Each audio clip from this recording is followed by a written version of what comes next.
All right, thanks, Norm. Yay! So I set up just this ugly, hideous, terrible site just on a spur of a moment, just to get my family to shut up and leave me alone. Gave the password and information to my husband, because the idea was that when the baby was born, he could go home and post a picture, and like I could be done and like never talk to anybody. That's kind of my goal in life, is never talk to anybody. There were two problems with that. One, my husband is never in his life going to do anything social media related. It's just not his thing. It's not something that makes him happy. And two, I forgot about the fact that none of our family really lives here. So not only were they going to bug me about, did you have a baby yet, they were going to bug me every day for the rest of her life. So I decided to just kind of keep it going. And it was just a baby book for the first 13 months or so. Nothing interesting, maybe a paragraph. It was literally like she sat up by herself today. Not any personality to it whatsoever. Very factual and boring and terrible, to be honest. And all along I kept having troubles with the Verizon site. You can only have like 10 pictures because it only allows for so much storage space, and then you have to upgrade. And I was paying like $12 a month just to be able to have 20 pictures sitting here, and I was like, this is just ridiculous. Like, what even is the point? So I started doing a little research, started thinking about setting up a site on Blogspot. And then we went to Florida for vacation, and the Verizon site was just absolute crap, but I couldn't get onto it. So I just went ahead and made the switch and just started posting on Blogspot and just said, forget it, done. And simultaneously, within the same week, I had a revelation. I found out that some of the family who I was writing for, I mean, they were my audience. They were specifically who this content was for. I found that they weren't actually reading what I was writing. And maybe they were looking at pictures, maybe they weren't looking at it at all. But I was getting 17 hits a day. So I was like, who are these 17 people? Because they're not her, him, who I was supposed to be writing this for. And I started thinking about that, and maybe this isn't who I should be writing it for. Maybe I'm not really out to give them information. Maybe what I should be doing is writing for my daughter. Maybe I should be writing this information so she has it later. And that kind of comes along with the whole, my mom died of breast cancer at 45. I know nothing about my early years. Nothing. She left nothing behind. Tiny baby book, no information in it. I'm like, if that scenario happens to me, I'd want to leave Alexis with more than that. So I started thinking about, I should put more of my own personality into this. I should be leaving her love letters. I should be writing this for her and leaving her what I want her to know. With the idea of, she's going to start reading this. I mean, any day now, she's welcome to start reading it. It's all for her. Became more public, whatever. 4.5 years later, 5 years later almost, I've written almost every single day. I have not missed a day since April 2007. Posted something. Not necessarily quality, but I've posted something. So that's how I kind of think I can talk about how to find fodder. Because somehow I managed to post every day for a long time.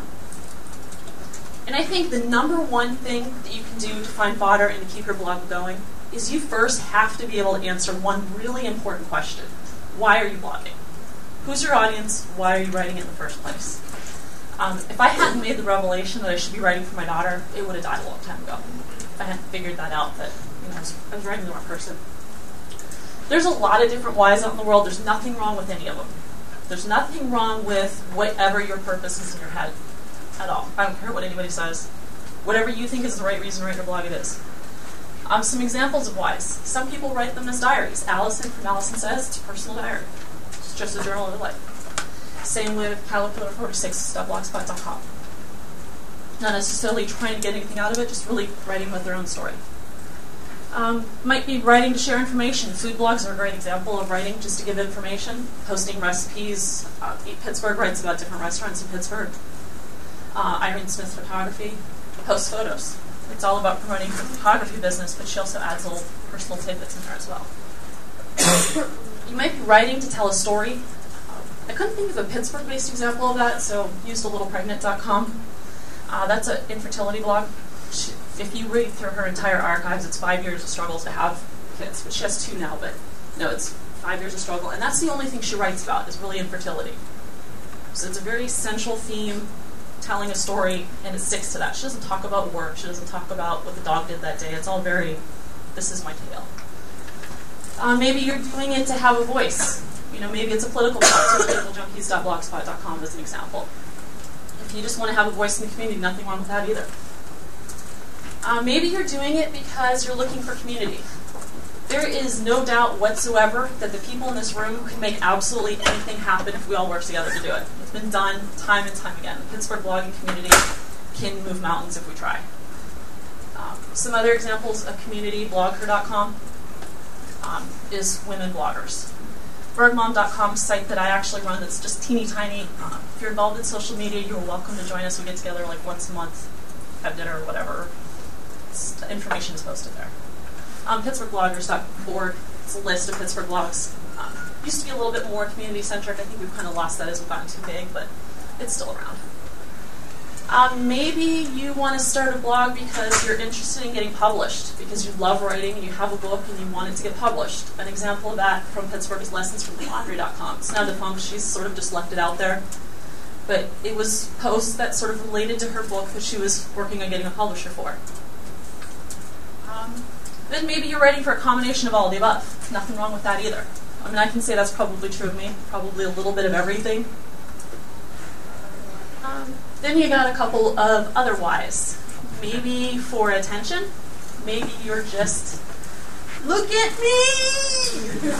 There's people who blog for that reason. There's no doubt about it. For example, about 2 weeks ago, there was a huge plagiarism site that was found. Had basically taken posts from about 40 of the most popular mommy blogs, copied them, literally copy, paste, sometimes change names. 2 years worth of content, because they took a post and they dated them to make 2 years worth of content. Why would anybody do that? The only thing I can think of is for attention, which is why I personally reported my post that had been copied and pasted to Blogger. It was taken down within 20 minutes and I never said another word about it until now. Because if they wanted attention, they didn't get it from me, at least. At least I can say that much. I didn't, leave 50 comments or harass them endlessly on Twitter or anything like that. 'Cause I can't think of any other reason you do that than for attention. There's definitely people out there who blog just for attention. When they do the best, they just get on everybody's nerves and they bring the community down. Just ignore them, they go away. And then I think what's really started to come around in the past probably 2 years is people blogging for money. They see things on the news and they think, I could do that too. The best example of this is Deuce.com has spurred the mommy blog universe into thinking I should be making money too. They look at one post of hers and goes, well, I can do that. How is she making, she's making 6 figures. She's supporting herself and her husband, running a company, have employees, just off her site mostly.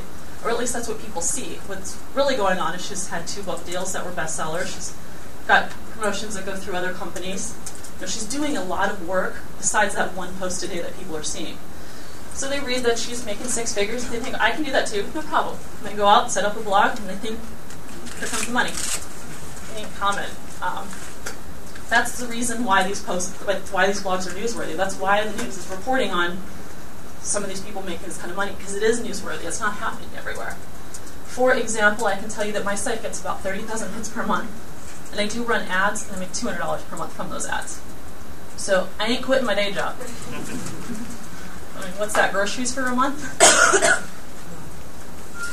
I will confess to you, however, there's sort of a new phenomenon that started in the past year. Companies have started to figure out that maybe ads aren't the best thing, maybe sponsored posts are. And a sponsored post is something like Kraft approached me earlier in the year and said, can you write about the best thing about your hometown? Encourage your readers to do it too. There's going to be a contest associated with it, and we'll pay you to write that post. So I was paid to write the post, but not given any instructions on what it had to contain. Just that one sentence. Write about the best thing about your hometown. There is money to be made on sponsored posts, but the catch is you have to have the readership and you have to have the reputation. You can't just open a blog today and expect Kraft to call you and say, like, hey, I'm going to give you money. Because it doesn't work that way. Can you say how much they paid you? Not allowed to. Contracts. Okay. Enough. Okay. Usually things don't get my attention. That one did. Okay. I'll tell you, all of my ad money goes to my daughter's savings account. I think that's fair trade. If I'm going to write about everything she does, she should get the money, so she does. That'll probably change it. At some point, it won't be as focused on her because we're starting to hit sort of privacy issues of what's fair to share about her and what's not. And she's becoming more of an individual. What age? She's 4.5 now. So I'm thinking by the time she's 6, it's not fair game anymore. So the focus of the site will change. And we'll see if she still gets the money or not. We'll talk about it. So that why is really important. Just ask yourself, why do I want to blog? And part of the reason it's important is because it's going to answer a lot of questions and help you keep going. It's going to tell you how often you should post. I had a lot of people this morning say, well, you're going to teach me how to post daily? Because maybe you don't need to. There's no reason why anybody has to post daily, weekly, monthly, unless it's what's right for you. I personally post every day because I'm a master procrastinator, and I know very well that I would put it off, and put it off, and put it off, and put it off. I mean, I do everything at the last second possible. So if I had a story I wanted to post, I know that I would wait, thinking, I'll have more time tomorrow, I'll have more time tomorrow, I'll have more time tomorrow, and it'd be 3-4 weeks, and it just wouldn't happen. And I know that about myself, so I know that daily thing is sort of a challenge that I need to meet to make sure the site keeps going. For other people, it's fine to do it once a month. Maybe that's what works for you. I'll say that if you're trying to get some sort of readership or advertising or anything like that, weekly is a good sort of minimum. If you really want to have some sort of community and build some friendships, once a week is probably the minimum to actually get that going. Because if you only post once a month, people forget about you pretty quickly. Right, boy?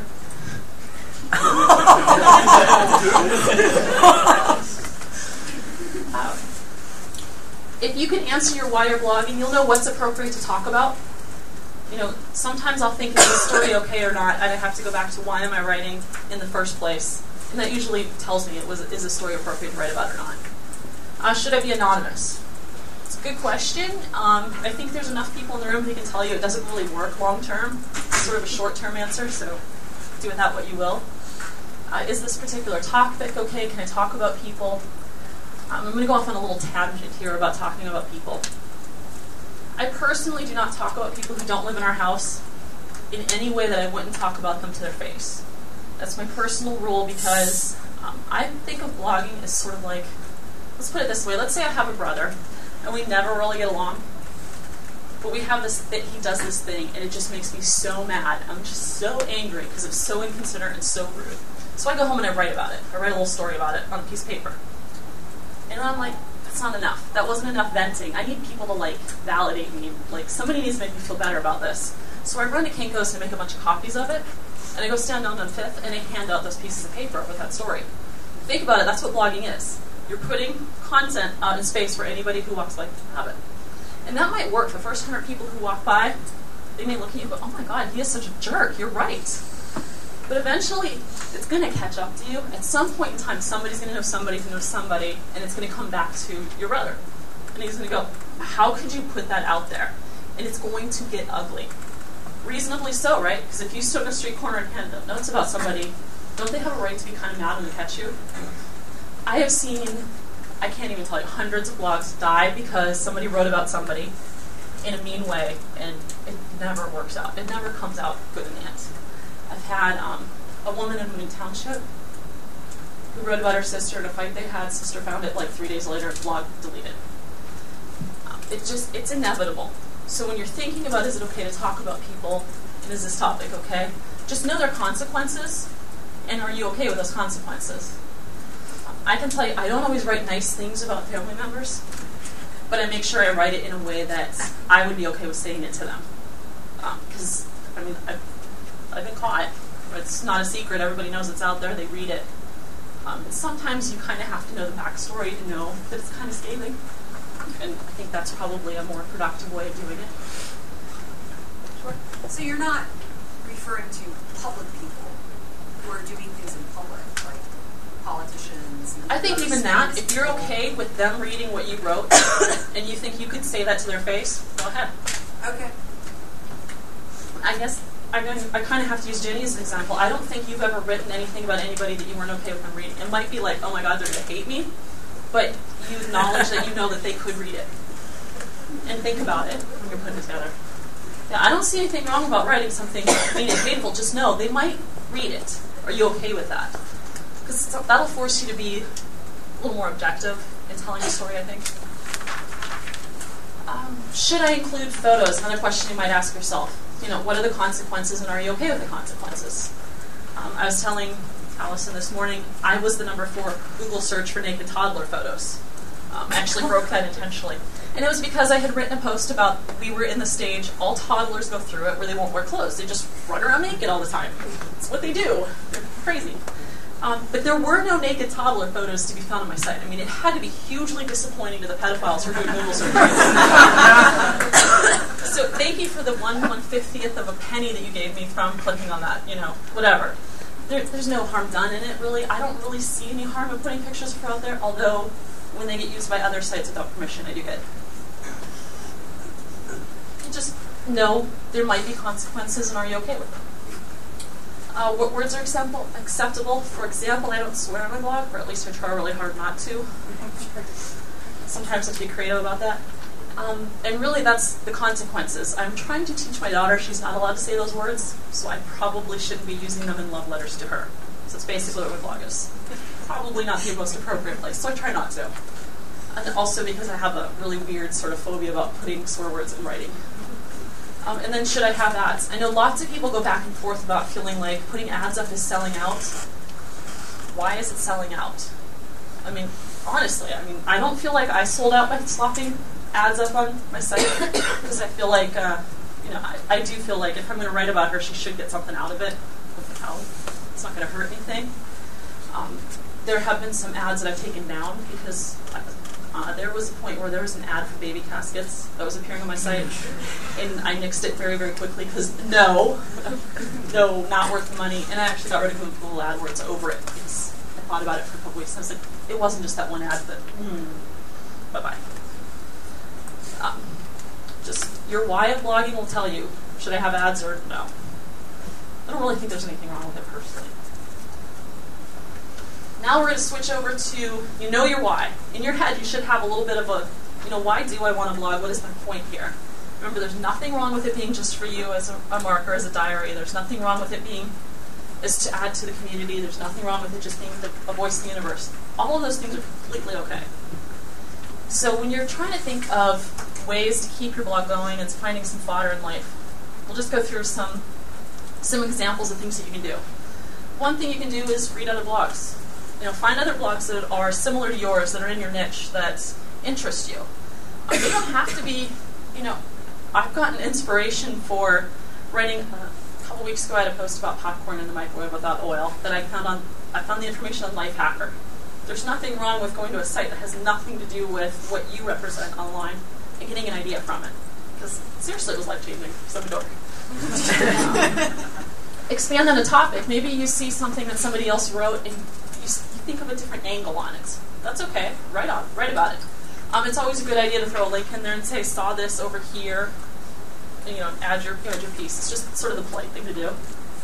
You could tell a similar story. Can't tell you how many times that somebody has written a personal story and then I've gone, oh, I had almost the exact same thing. I'm going to write about it. Tell them that I'm going to and do it. The only thing is be original, because that whole copy and paste thing really gets ugly. It's never a good idea. And if you're just going to repeat what's already being said out there, you're not really helping anybody. You're probably not serving your own why, and you're really not helping anybody at all. There's a whole lot of that going on. In terms of fighting fodder, tell a story. Pick a point in your life that just stands out for some reason and tell the story, but tell it like that nobody was there. I tweeted a couple days ago that I was going to put that the post that I had just used was going to be used in the session. It was a post literally about walking into a restaurant and a guy saying something really weird to me. That's it. It's 10 seconds of my life. Not anything that's like life-changing or, I haven't thought about it every single day since. But take the time to tell the story completely so that if somebody who wasn't there can sort of walk through it with you. Tell the story completely and keep it sort of confined. That will go really far in helping you keep your blog going. Oftentimes I'll see people who posts will be like this long, and there'll be like 17,000 points included, because they sort of they get going, and they keep going, and one thing leads to another, and they've got this big, long thing. And then like a week later, like, oh, blogging is just so time-consuming. How did you do it? Well, no, if you break those into like the 17 different posts that they could have been, it would work okay. Okay. And then it's 5 minutes here, 5 minutes there, instead of 2 hours trying to write this big, long thing. So stick to one point and then tell the story well. I mean, really challenge yourself to tell the story as best as you can tell it. When you see little, if you could tell the story on Twitter, you shouldn't tell it the same way on your blog. You can give a few more characters. A lot more than 140 characters there. The number one thing that I personally do for Finding Fodder, because my site is a personal site that's just meant to sort of document our lives, is to ask myself the question, what made today different from every other day? What was good about today, bad about today, hideously ugly, and then talk about the why of that. Why did that stand out? I'll have a post coming next week about shopping with Alexis at Kmart. It's not eventful by any means whatsoever, and that's why it's blog-worthy. Because, who sent this angel from the sky and gave her to me for the day? She was just outstanding. And I think that's worth noting. Sometimes it's good to acknowledge the good, not just the bad. Once in a while it's okay to say, I had a good day, and be happy about it. If you're really desperate, if you just can't think of anything, nobody's inspiring you, go do a meme. I know that's like a dirty word in the blogging universe, and everybody goes, a meme comes from Greek minima, something imitated. And it's just it's a theme, an online theme, usually talking about yourself. There's nothing wrong with them if you need something to inspire you and keep you going. If you really want to get a post done because you're just sort of stuck and you feel like you feel like you have to do something, it's better to do something that's at least a little bit productive than to just post, I have nothing to post. We'll talk about that in a second. Some places you can go to get ideas for memes, thedailymeme.com. A lot of communities have their own. For example, the Mommy Blogging community has Photo Story Friday. That's hosted by IamLotus.com. Thursday 13 is just a list of 13 random things that people post on Thursdays. Weekly winners. Actually, Photo Story is Cicely's. mychaosmegalow.blogspot.com. Weekly winners is IamLotus.com. Love Thursday comes from Sugarworks. Mouthwatering Mondays comes from A Southern Fairy Tale. Bottom one is a recipe. The next one up is just something that you love that day. A couple are photo ones. Random things. There's just ways to get inspired and to kind of feel like you're still going.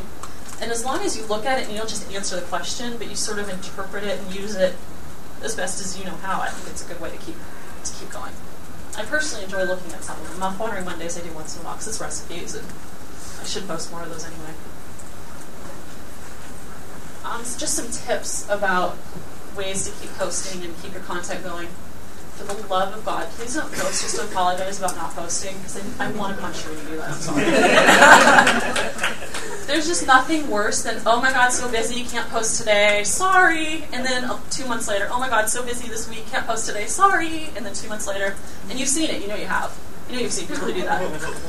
Don't post and tell me about how you're so much busier than me and you don't have time to post. Just don't post at all. It's okay. Nobody said you have to post. If you haven't posted in 2 months, chances are I'm not really paying attention anymore anyway, so I'm okay. And if you're a personal friend, I've already sent you an email to make sure you're alive, so it's okay. Instead of doing that, you could probably use the time to focus on one thing that kept you so busy you couldn't blog and tell it real quickly, maybe in 2 paragraphs, and then move on, instead of, oh, I'm so busy. There's also the monthly challenges at nablopomo.com. The idea behind National Blog Posting Month originally was just November. All bloggers sort of took the challenge to post every day in the month of November. And they give sort of topics and ideas and things at that main site of things to write about. It's expanded since then to there's a theme every month. Thursday is still, November is still like the month where tons and tons of people try to post every day in November. But now they have monthly themes as well. And sometimes there's some good ideas there. I know Uncle Crafty has some good sort of themes to work with from there. Ask others for inspiration. I've probably about a dozen times gone on Twitter and said, ask me something. Just stuck. And a lot of times people can give you an idea of something to write. You can always revisit what you've written. I'm horrible about leaving things sort of open, forgetting to tell the second half of the story.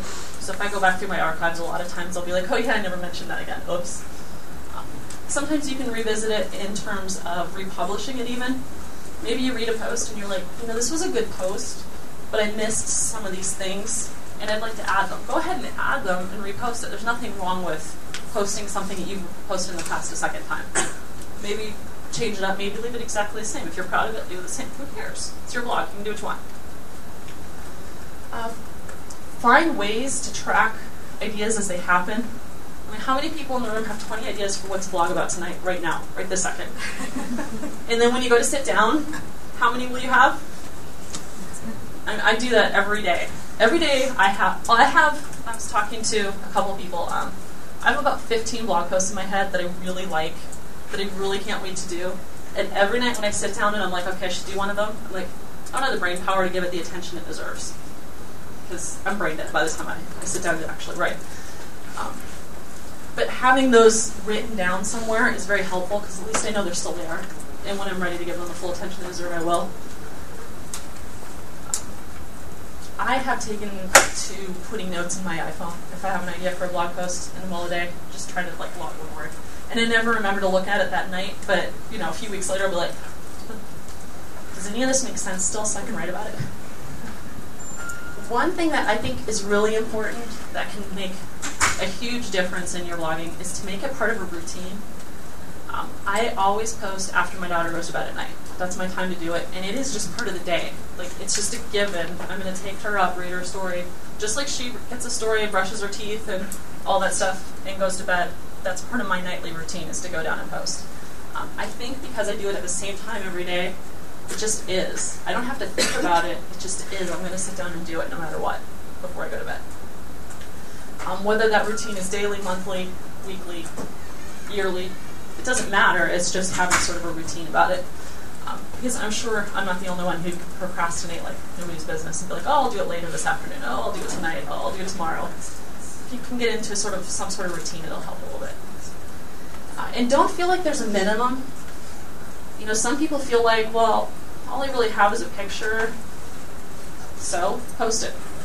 All I have is like these 3 little lines, so post it. There's not a minimum quantity that has to be put into a blog post. Anybody who says there is, they're liars. It's your blog. If you want to write just 2 sentences, go for it. If you just want to post a YouTube video that sort of reminded you of something or just sort of moved you that day, there's nothing wrong with that. It's whatever you're feeling at that moment. Sort of kind of at some point in time say, screw the world, it's my blog, I'm going to do what I want, but then remember that there's consequences for what you do post, and make sure you're okay with them. That's it, guys.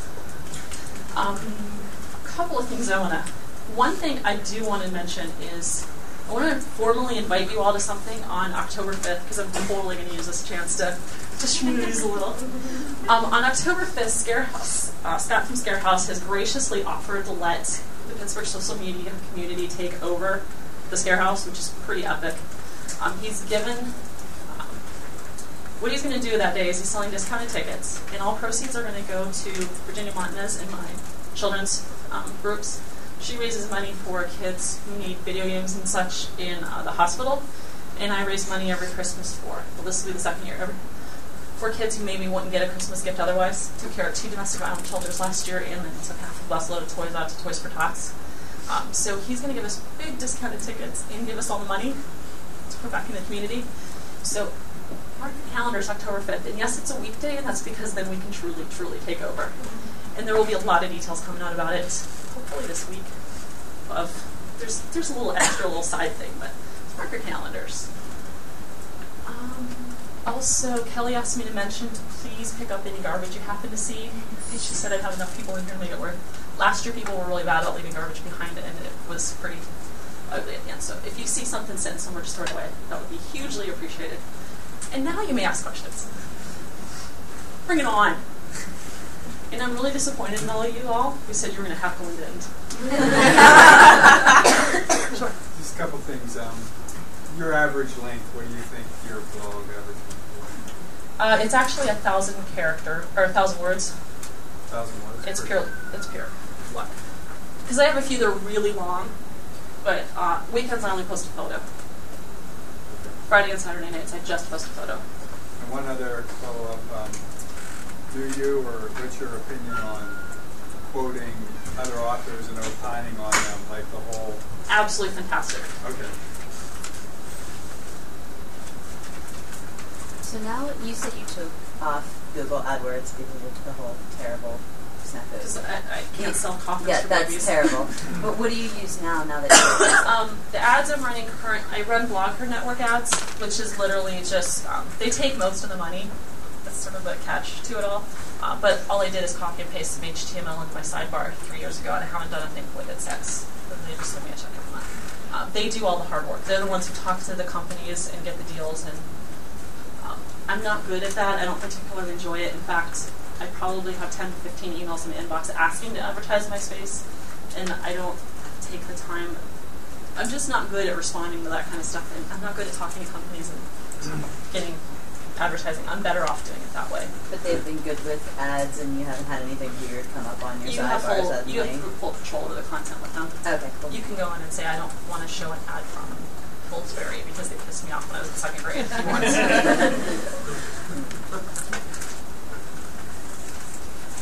Give me a rule of thumb for sponsored posts of, yeah, I can do that, or this would be kind of selling out just for the... It has to be some. Yes, do I have a rule of thumb for sponsored posts or anything like that? It has to be something I would have written anyway. The craft, write about your hometown. I think there were 2 posts with it. One of them, what would be your ideal day in Pittsburgh? I would totally write about that if I was getting paid for it or not. In fact, it felt weird putting it on my review page because I was like, this is like a regular content. If I've made an exception and I've written about something I wouldn't have written about anyway, it was because it in some way gave back to my readers, like you could win something fairly significant, or it was part of a bigger project and it was worth that little piece for the whole. For example, some Etsy stores. I posted about them. I got nothing in exchange for doing it, and they might not have been stores I would have normally written about, but I like the idea of supporting Pittsburgh community businesses. Sorry to keep asking questions. Bring it on. I don't get to talk to many bloggers. Your writing background. Were you trained in professional writing? My bachelor's degree is in Spanish translation, and I currently work as the training manager for a construction company, so no. I mean, I get paid to write, but I get paid to write training manuals, which are very click the start button. It's pretty different. And I guess, have you ever thought about a book? Vaguely, but I know that my procrastination skills would prevent that from happening in any sort of timely manner.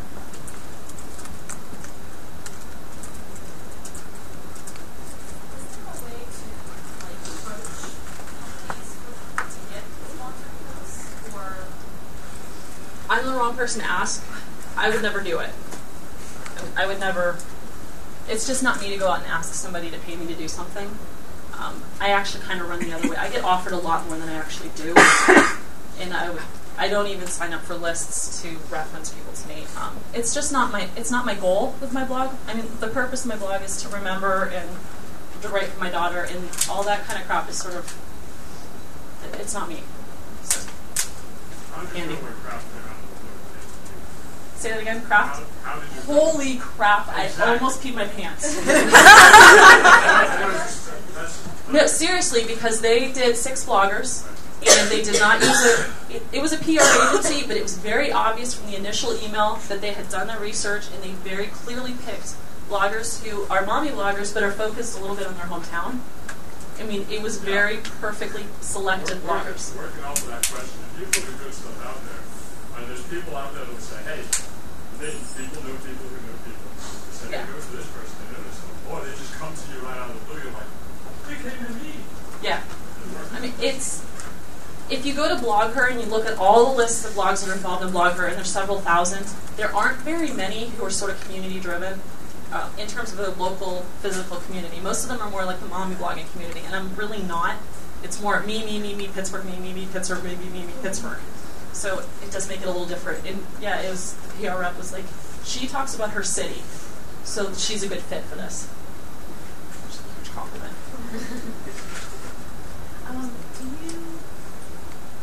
Do you like pre-write what you're going to post and then post it? Or Never. do you just like write and then turn it? She asked, do I pre-write what I'm going to post and then look at it later? Never, ever, because remember, I'm a master procrastinator. So at 11 o'clock at night, I may not even know what I'm going to write about. I'm going to figure it out when I open up the little Squarespace window and get going. I don't do anything in advance because it's just not my style. Other people do. I have friends who do write a full week's of posts on Sundays and schedule them out. So they're only online that Sunday, and then everything else runs. I could never do it. I have to wing it. I work best under completely, like, you know, I was doing my presentation at 1:30 this morning. That's how I roll. Then do you like plan a certain amount of time on anything? Like, I'm gonna write with it so like midnight.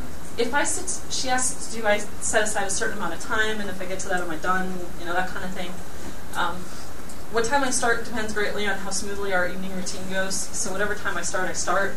If I'm not in bed at midnight, somebody's going to die. I get up at 6 o'clock, so I have to be in bed no later than midnight. So if I'm sitting at 11 o'clock and I'm still not getting anywhere, I'll just post a picture and call it a day. It's my blog. I can do that if I want to. I'll get yelled at by a few people for not writing actual words, but they'll get over it because, you know, I have to do what I have to do sometimes. 30,000 audience, how much has this changed your life as far as people contacting you, other opportunities, beyond just the cyberspace stuff? Not at all. Oh, cool. Very, very, very, very rare to run into somebody who reads the site. My husband's had a little bit of impact, because it turns out that a lot of his clients read it, and he didn't know that initially. He found that out sort of after the fact. It's a really good thing of nice to have on there. Yeah, I mean, people at work know about it. Nobody ever says anything about it. I don't know how many actually read it. It really is very separate, and I don't know that that's necessarily a good thing. It's just what works for me. Yeah. That it's a completely separate universe. How much responding to the people that comment do you do? Not nearly enough. He asked how much responding to commenting do I do. I used to be a lot better at it. I used to return comments to everybody who commented to me. That was at a point in time when I worked for a company where I wasn't allowed to actually do work until I was told to go ahead and do work. So I had a lot of, hi, I'm being paid to just sit here. So I had time to go ahead and comment. I don't now. Yeah, I mean, I do know people who spend 8 to 10 hours a day commenting on other sites. 15 minutes, man. If I leave a comment on your site, really, you are special. I love you. There's just not enough time in the day. And I do read a lot that I don't comment on just because I like to stay active. I like to read about people's lives, especially the people that I'm close to and that I really like. So I would rather not comment over here so I have time to get there than vice versa. And it's not the right answer in terms of building readership, but it's what works for me. Do you plan on, in 3 to 4 years, introducing Alexis to social media and responsibilities and She already proper use of the internet and things like that? We've already sort of started. When I put her to bed now, I ask her what stood out about your day today. She knows that I write a story about her every night, because sometimes I'll ask her what I should write about, mostly because I'm interested in her answer. I don't necessarily actually do it, but it's an interesting exercise to ask yourself what stood out about today, what made today a good day. I think it's a good exercise for absolutely anybody, and I love hearing her answers. So even if I don't use them as a blog post, I still like hearing them, and that'll sort of graduate as time goes on. Every once in a while I'll read a post to her. We'll just expand as it goes. I'm figuring by the time she's 10, she'll read the whole thing anyway, whether I want her to or not. So she'll have stolen my iPod and read it all. Perhaps she'll be writing around it. She may get even, yeah.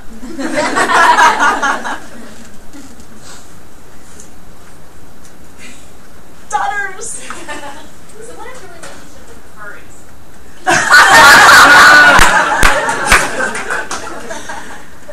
Katie loves furries. Can you provide some context for that question for those of us who have truly no Yes. idea? I love the furries. I do. I love when they come to town. There is no time that Pittsburgh is more interesting than when the furries are in town. Absolute freak show, but I love it. Because think about it. How much... It takes some serious balls to be like, hey, I'm going to put on a cat suit and walk around downtown Pittsburgh. I'm really very serious. And I love that. I mean, to be that passionate about something and that confident, to be willing to do that. And I had always said I want to go furry hunting. I just want to go look. I just want to watch and take pictures. And Katie and Adrian and a couple other friends, we got together. Jenny was there for part of it. She missed all the really fun. We just went downtown and just stood outside the hotel and just sort of hung out. Katie actually broke the ice. Skittles the cat came walking towards us. She went, "Oh, you have such cute little bows." And so we started talking to people and learned a lot, just in terms of like what the community really is about. I mean, it's not really any different than this. I mean, we're 500 people who are intentionally sitting in a room all day talking about online activities, which is just as weird to some people as dressing in a fursuit is to other people. So, you know. And I will say, because I wrote 2 posts about the furries, I have never seen so much blog traffic. Oh my god, do the furries love when you talk about them, especially if you say nice things. It's amazing. They were really nice. Next year I'm getting into the conference, watch. Justin. I came in late, so you may have already said this, but do you have an exit strategy? I do. Justin asked if I have an exit strategy. I actually do. If Alexis ever comes to me and says that she does not want this stuff online, kablooey. The architecture is already set up for it to completely disappear. Other than Twitter, because obviously that's really hard to... You can't do much about Twitter. Once it's out there, it's out there. But yeah, my Squarespace site is set to go kablooey if I should ever need to. What's really going to probably it's actually going to probably happen in the next year or 2. I'll be moving to a new domain name, and I'll initially refer, but then I'll cut that one off, and it'll disappear. My very first one is already gone. You couldn't find it if you tried. It actually exists only in a stack of papers in my kitchen cabinet. Just because it's from before I was really writing the right way. And I want to keep it, but I don't necessarily want it out there. Why did you shut your first one down? It was awful. Like, did you write about people that found out later? Yeah, I mean, it was just literally she sat up by herself today. And that's it. Yeah, I mean, there was no personality. It really wasn't. It was very baby book, answer the question type. So I want to keep that stuff because it's good for us to know what her stats were at her first doctor's appointment. But I don't know that anybody else really needs to read about it because it was bad. I just hadn't figured out how to use my own voice when I'm writing it. You mentioned pictures. Are you a big link person, or is it pretty much just your post and a picture now and again? I post a picture daily, at least one every single day, and that's also part of a personal growth, sort of try to get better at photography and try to do better job of capturing our lives. I very rarely talk about anyone outside of our workplace because my why is for us, so it doesn't really make sense to talk about anything outside of that circle. Do you have any opinions because all the blogs you read about people who invent stuff that makes They annoy the crap out of me usually. That's what I thought. Usually. Also not big on blogging about blogging if you're not in the business of doing that. Like, if Justin does it makes sense, but if a mommy blogger does it doesn't necessarily make. And I've done it a few times and sort of realized this doesn't fit with where I'm going, and I don't do it anymore. Has there been any times where Alexis was really wild by stuff? Because I remember the day whenever Happy Birthday Alexis was the top trending topic. It was so weird. She's too young to know any of it, and hopefully it'll stay that way. That she's sort of oblivious to it all. We'll see. In some ways, I think I can say with utmost confidence that my friends through social media are some of her favorite people in the world. Baseball game a couple weeks ago, I couldn't get her to hang out with her grandparents because she wanted to hang out with my friends, because she just adores them so much, and truly. So, she loves the people. The other day she said, I miss softball. And softball is social media people. I don't know why she misses it.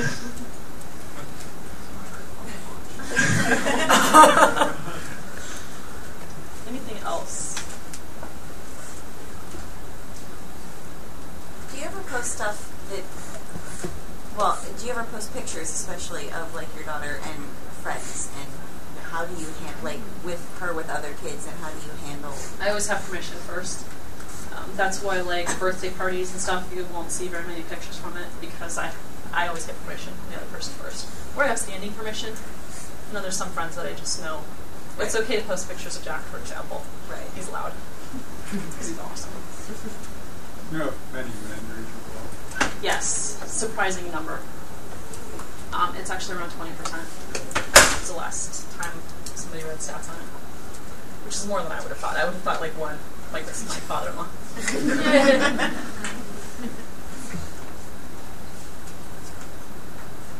Anything else? How do you feel about people recognizing Alexis, like in public? I think it's only happened once, so. No. And also, we have the advantage of being in a school district where people aren't necessarily most social media friendly, and also I happen to live very near someone who is also active in the blogging community and wants the attention, and like, so she's very happy to step in front of me. We'll keep it that way. I like that idea. You mentioned stats a few times. I'm just curious what you use. So you don't like Google AdWords, but do you use Google Analytics? I do once in a while. It's kind of overkill for me. I'm not real worried on bounce rates or anything like that because it's, you know, when it's a personal blog, those things don't really have as much meaning as when they're a business blog. I run StatCounter. I probably run something else too. I don't honestly look at them very often. Only if I check referral links probably once a week just to see who's referring, just to make sure there's not something weird going on. But I tend not to look. I go months at a time without looking at stats until somebody asks me a question. I go look. What blog do you get most referrals from? Jenny. She asked what blog I get most referrals from. That's George. I think people use Jenny's blog roll as sort of like, this is my daily read list, instead of putting it in Google Reader, which is fantastic. I mean, it's good to have a blog roll that works like that. It's much better than, I used to have a blog roll with 200 blogs on it, and it's completely pointless. And it was because I kind of got caught in the reciprocal thing, where I'm going to do it, so you have to do it for me. And I actually blew that up because of so many blogs dying. And I can tell you, like, at least half killed themselves by talking about somebody who then found their blog.